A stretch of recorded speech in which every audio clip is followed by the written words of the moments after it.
All right, so everyone's got a camera in their pocket these days, right?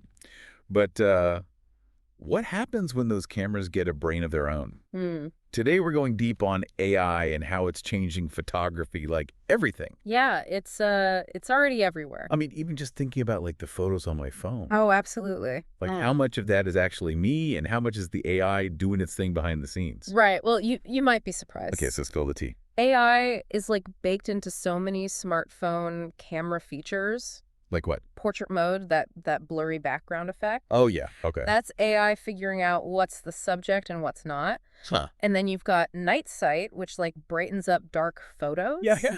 It's all AI analyzing the scene and making adjustments that like we used to have to do manually. Okay, so my phone is kind of a robot photographer already. In a way. Yeah, it's kind of freaky. But it's not just phones, right? Right. Think about professional editing software like Photoshop. Yeah. It's got AI tools that can do like crazy stuff in seconds. Okay, like what kind of stuff? Removing backgrounds, Oh. retouching skin, Hmm. even like changing the whole lighting of a photo. Wait, changing the lighting. So like I could take a photo at noon and make it look like sunset. Pretty much, yeah. No. AI can analyze the image and figure out where the light sources should be to create that effect. So like AI is basically like my personal lighting assistant now. Kinda, yeah. It's like having a super-powered assistant that handles all the technical stuff so you can focus on the creative side. Okay, so that's kind of cool, but also a little scary. Right. Like, is AI gonna like take over my artistic vision? Well, it's more like AI is giving you more tools and options. Hmm. It's not replacing your creativity, but it's definitely like changing how you can express it. Okay, I can see that. And it's not just about editing either. Oh yeah. What else is there? There are these AI image generators now, Image generators. What's that? like DLE and Midjourney. Okay. They can create images from scratch. From scratch, like half. You type in a description like a cat wearing a hat riding a unicorn on the moon. And boom. And the AI makes a picture of that. Yeah, pretty much. No way. It's crazy, right? And these images are getting more and more realistic. Okay, so hold up. If AI can just make any image you can imagine, what happens to like stock photography? Right, that's a huge question. Like, do we even need human photographers anymore? It's definitely shaking things up. Yeah. Like, businesses might not need to hire photographers for product shots or website images anymore. Wow. But there's also this growing demand for authenticity. Authenticity. Like, people still want to see real human experiences captured in photos. Okay, so it's not just about like having a technically perfect image. No, not at all. It's about like capturing something real. Exactly. Something with emotion and a story behind it. Right. Like wedding photos, for example. Perfect example. Like, sure, AI could probably take a decent picture of a couple getting married, Yeah. but could it capture the joy and the love and the energy of that day? That's the question, isn't it? Yeah, like could AI ever really get the human element of photography? Right. And that's where things get really interesting. Totally. Yeah. So what do you think? Are you excited about all this or kind of freaked out? Honestly, I'm a little bit of both. Me too. That's definitely a lot to think about. It is. And we've only just scratched the surface. Right. This is just the beginning. Exactly. There's so much more to explore. Definitely. But for now, let's take a break. Okay. We'll be back soon with more on AI and the future of photography. Sounds good. So we were talking about AI creating images from scratch. Yeah, like that cat on a unicorn thing. Right. And how that's shaking up stock photography. Mm-hmm. But AI is changing the business side of photography in other ways, too. Really, like how? Well, think about like product photography, Okay. for websites and stuff. Yeah. Traditionally, that involved like renting a studio, Uh-huh. hiring models, Right. setting up all this elaborate lighting. Yeah, it sounds expensive. It is. Yeah. But now with AI, Yeah. companies can just generate product images virtually. What do you mean virtually? Like they don't need a physical photo shoot anymore. Well. They can create different backgrounds, different lighting scenarios, even show the product in different settings. All with AI? Yep. All without a camera. That's wild. Right. It's way cheaper and faster. Yeah, I bet. So it's like AI is making professional photography more accessible, Exactly. especially for like small businesses that Yeah. maybe couldn't afford a big photo shoot. Totally. And it's not just about cost. Oh. AI can also create like more engaging product visuals. How so? Like imagine you're selling a couch. Okay. With AI, you can show that couch in like a bunch of different living rooms. Oh, I see. with different decor, Yeah. different lighting, Ah. so customers can really picture it in their own homes. So it's Yeah. cool, Yeah. right? It's like AI is blurring the lines between like the physical and digital world. Totally. But all this talk about AI doing everything Yeah. makes me wonder, like, what's left for human photographers to do? Right. Well, we've talked about how AI is great at technical stuff, Mm-hmm. efficiency, Yeah. but there are still areas where humans have a clear advantage. Like what? Well, we talked about wedding photography, Right. but there's also like photojournalism, Oh, yeah. capturing those like raw, powerful images that tell a story. Yeah. I don't think AI can replicate the intuition and empathy that goes into that. Right. It's not just about getting the shot. No. It's about understanding the context. Uh-huh.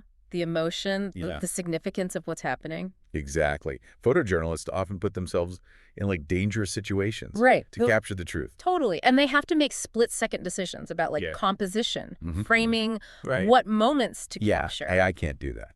Not yet, anyway. So it seems like AI is more like augmenting photography, Yeah. not replacing it. Right. It's about finding the right balance, Huh. understanding the strengths of both humans and AI. I like that. So what about that whole robot photographer thing? Yeah. Is that like actually going to happen? Well, we're already seeing cameras that can like track subjects, No. adjust settings automatically, Mm. even compose shots. Mhm. So it's not that crazy to think that robots could eventually do even more. Okay, now that's where I start to get a little creeped out. I get it.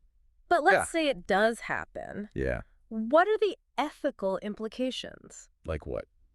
Well, privacy is a big one. Privacy how? If you've got robots roaming around taking pictures, Yeah. who controls that data? Right. How do we make sure people's privacy is protected? Yeah, that's a good point. Yeah. You need to figure that out before you have like robot paparazzi everywhere. Exactly. And it's not just privacy. Oh, what else? Bias. Bias. Like AI algorithms are trained on data sets. Uh-huh. And if those data sets are biased, Yeah. the AI can be biased too. So like if an AI camera is mostly trained on pictures of like one type of person, it might not be able to recognize or photograph other types of people accurately. Exactly. Which could lead to like misrepresentation or even discrimination. Wow, okay, that's a lot to think about. It is. And these are conversations we need to have now Yeah. before this technology becomes even more widespread. Totally. So before we move on to the last part of our deep dive, Yeah. I want to leave our listeners with a question to ponder. Okay. As AI keeps evolving and changing photography, Mm-hmm. what role will human photographers play? Hmm. Will they become obsolete, Right. or will they find new ways to like collaborate with AI? That's the big question, isn't it? It is. And we'll explore it more in our final part. Can't wait. So we've talked about AI doing all this technical stuff in photography. Yeah.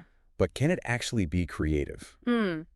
That's a big question. Like, can it make those artistic choices that like a human photographer would? Well, it's getting harder to say for sure. Right. I mean, there are AI tools that can analyze a photo and suggest edits based on like composition rules and color theory, even emotional impact. Wait, so it's not just about like fixing exposure or sharpness. No. It's like AI is actually making aesthetic judgments. Yeah, and some people are even training AI on huge data sets of art and photography What for? to teach it about different artistic styles, Oh, wow. like different movements and aesthetics. You're saying AI could learn to edit a photo in the style of like Ansel Adams? Potentially, yeah. That's kind of blowing my mind. Oh, I know, it's wild, right? Like, what does that even mean for human creativity? Right. It's a big debate. Yeah. Some people think it diminishes the role of the photographer. Like, they just become button pushers. Yeah, kind of. But others see it as like a good thing. Right. Like, it frees up photographers to focus on their vision. Yeah, like the storytelling It's aspect. definitely changing things up. For sure. And that brings us back to one of the biggest issues with all of this. Which is? The ethics of AI-generated images. Oh, right, yeah. Like, as AI gets better, it's getting harder to tell what's real and what's fake. Totally. Like, we've all seen those deep fakes. Exactly. And those AI portraits that look so real. Yeah, it's freaky. So how do we even know what to believe anymore? Right. It's like seeing is no longer believing. Exactly. So what do we do? Well, we need better tools to detect these fake images, Okay. but also just better media literacy in general. Like teaching people to be more critical of what they see online. Exactly. Like to question things and look for signs of manipulation. Yeah, that's more important now than ever. For sure. Yeah. But AI is also opening up some amazing creative opportunities. Really? Like what? Well, think about virtual reality and augmented reality. Okay. AI can help photographers create these immersive experiences. Like what?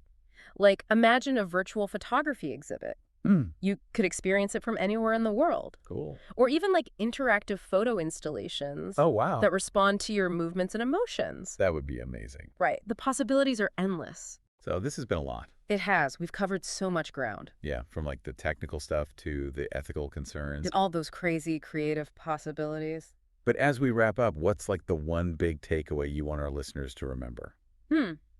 I think the most important thing is that AI is a tool.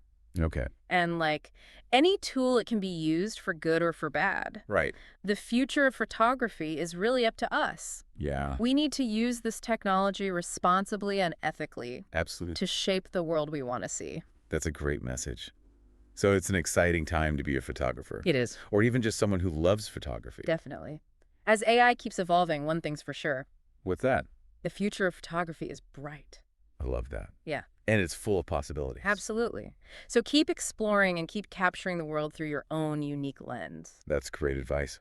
Thanks for joining us on this AI photography deep dive. My pleasure. We hope you learned something new and that this conversation has inspired you to see photography in a whole new light. Until next time, keep those cameras clicking.